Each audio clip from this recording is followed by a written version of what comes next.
Иса Арчаков, депутат Народного собрания, заместитель председателя Совета Тейпов. Я был участником, один из приглашенных, кто слушал послание главы республики депутатам парламента. И мне, как гражданину, как жителю этой республики, очень понравилось, как он начал это свое послание.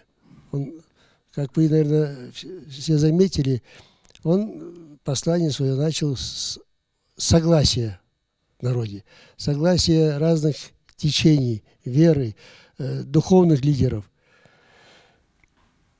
Много было, все аспекты, которые были озадачены в этом послании, были очень важные, нужные. Но мне, как специалисту сельского хозяйства, было очень близко его забота, обеспокоенность состоянием дел в сельском хозяйстве.